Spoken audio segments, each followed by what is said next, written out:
Sterling, you got a copy of the Newberry News in front of you. Let's talk about the news. What's going on? Well, Tahquamenon Area Schools is going to be having a resource officer on duty during the school day. That's great. Yes, it's going to be through the Luce County Sheriff's Department.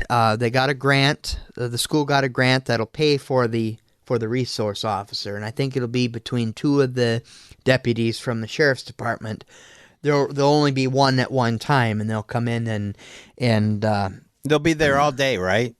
I'm not exactly sure what their hours are going to be. We're going to have something, hopefully next week's paper, a little more detailed on it. Okay. That's good. They'll have a deputy there inside the building. That's correct. And they'll be, walking the school grounds, assisting with truancy, lateness, in-school safety plans, evacuation and reunification plans, mentoring of students, providing programs on various subjects, assisting with issues where the law enforcement would be contacted. And like one of the board members said, it's kind of, you're eliminating a step there where if there's an issue where the law enforcement needs to be called in, they're already there. Well, that's good. I know that people have been wanting that for quite some time. Yes.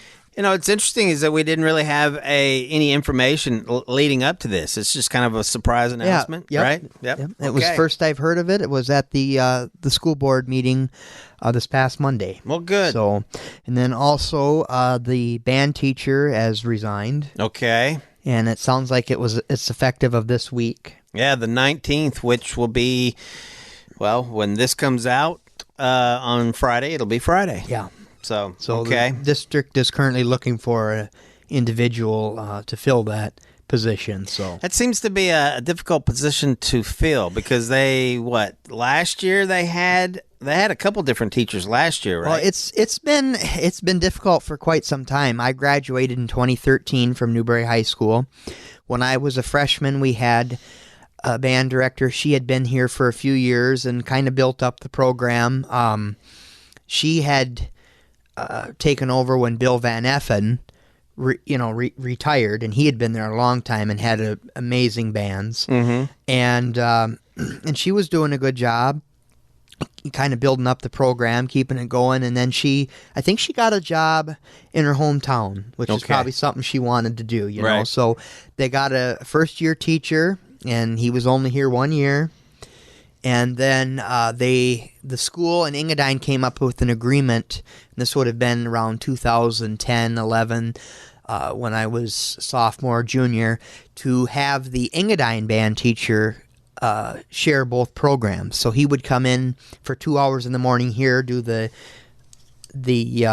high school and the middle school band, and then he went down to Engadine to finish his day down there.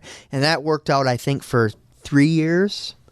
And then the Newberry School decided they wanted to. I'm pretty sure that was a cost-saving thing, or maybe they couldn't find somebody. Don't remember the exact details. And then they hired another young band teacher, kind of out of school, and he was here I think 2 years. And then they had Sarah Perfetti, and she was here for a couple years. And then they hired a first-year teacher. I don't think was even here for the whole semester. Or the whole school year. And so now we're back looking for another. So it's been kind of trying to find somebody that will want to stay. Right. It's been for the last 11, 12 years. So yeah. Well, let's hope that they can find someone that'll stick around a little while. Keep the program going. So on a different subject, Columbus Township lost one of their trustees, resigned. He'd been on the board for close to 45 years. Wow. And he decided to retire. And Columbus, their clerk, Don Leach, has put out that he's going to be resigning March 1st of this year. And another trustee, Emerson Smith, has indicated that he wants to get out of the board also. That will leave treasurer and supervisor, Jeannie and Kelly King. They've already said that they're not going to rerun for the November election.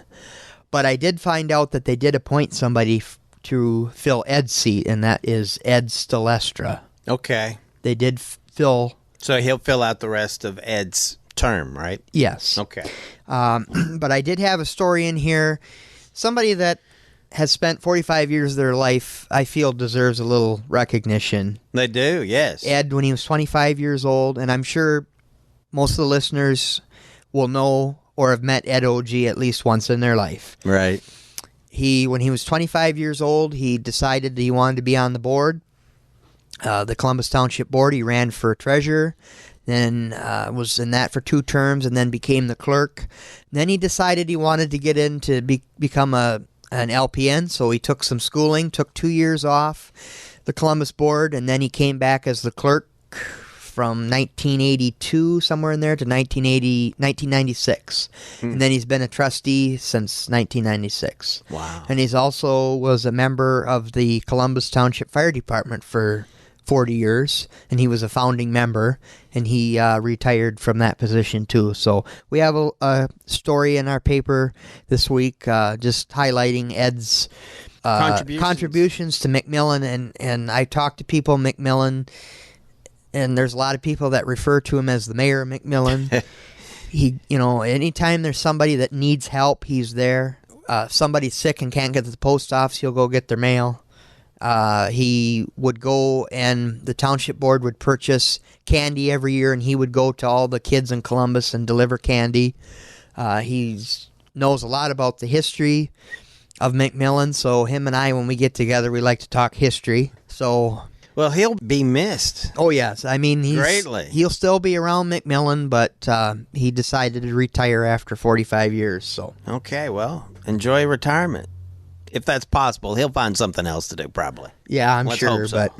But so yeah, Columbus Township. We're not really sure what's going to happen there. I know that you'll follow everything that takes place there. Well, of course, you'll give us an update. Yeah, of course. Yeah. So then we had a lot of meetings. We had the school board Monday, which we were able to get in this week's paper.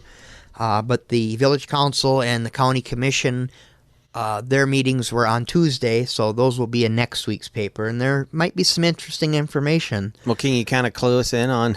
Well, one thing, which isn't a surprise, is a lot of the conversation was about the dam. So they're still talking about that dam, right? Still talking about the dam, yes. There sounds like there may be some light at the end of the tunnel of trying to figure out who's going to be responsible, what's going to happen, who's going to be maintaining the levels, that type of thing. Sounds like might be getting closer to a decision on that.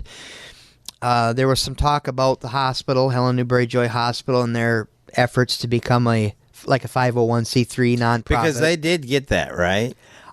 Sounds like they're working on it, or at least they're. And then also, I don't know any information on it. They just said at the end of the meeting that they were going to be having a special meeting with a lawyer for a litigation, but that's all I know right now. Village Council, they kind of updated everybody on the sewer, the issue with the sewer pipes that they had relined. The company didn't do some of the things they said they were going to do, and didn't do a very good job on a lot of the stuff that they did. So the village has contacted the company and said, this isn't, it's not working. Not acceptable. Have they heard back from that company? They're supposed to come back and do. No, so they will come back and fix the things that can be fixed. I mean, one of the things is they were supposed to put a pre-liner in when they put, because what this is a cured in place lining, which will help keep up the it strengthens the pipe, right? And the longevity right. of it, and they didn't put the pre-liner in, which was part of the agreement. And then when they went through to, because it's like it'll be a new liner, or it is a new liner, but when they put it in, it blocked the laterals going into the houses. And so what they had to do is take a robot and go through, and they cut that where it was covered up. They cut the hole in so that, but what happened is those things that they cut off, they call them cookies, and they're supposed to flush, this company was supposed to flush them all out, and there's some apparently still laying in the sewer mains, or the sewer pipes. That could cause a problem, right? Doesn't say anything that will happen right away, but it could down the road cause a problem. The other thing is they were supposed to do a final inspection video. so that the village could see, or the company, whoever, could see that what was done, and I guess it was done really quickly and not to the standards it's supposed to be. Okay. So the council discussed that, and of course other topics. I'm glad that they will be working out the sewer issue. Yeah. That they'll take care of that, because do you recall off the top of your head what that cost? I mean, there was a big price tag on that, right? Yes, and that they had a grant. Oh, a grant to cover it. Okay. To cover it as part of their Clean Water SRF. It's a state revolving fund that the village received, and that also was for purchasing property to put the sludge or the bio. Can't think of the proper term at the moment, but well, basically, it's when all the waste goes to the water treatment, it collects over time what doesn't dissolve, right? And then they take that out and then they apply it. They apply it. It's a property, legitimate. It's a legitimate thing. Yeah, yeah. But they got the property to do that, a 40-acre parcel, I believe, and so that's a legitimate practice. Yeah. So, and then of course they're going to be having their mediation coming up for between Pentland Township and the village with their ongoing sewer litigation, and they're going to be doing that in the middle of February. So okay, well, I hope that they're able to come to some conclusion with that. So, anything else in the paper this past week? I know you were kind of light this week. Yeah, a little bit. We know that'll change next week, though. It'll change, yes. Like I say, I enjoyed writing about Ed Auge because, somebody that is deserving of a little recognition for all that he's done for McMillan, and that all that he will continue to do for McMillan. And so it was enjoyable to sit down with Ed, and Ed Auge is very good at details, and he told me practically everything that he's done, how when he became a trustee, when he became the clerk, when he became the treasurer. So it was interesting to listen to 45 years of the history of his history, because he loves history, but he is part of the history of McMillan. So. Right. Well, that's great. I guess we'll wrap this up. All right. Stay warm, Sterling. We'll be back next week. All right. Take care.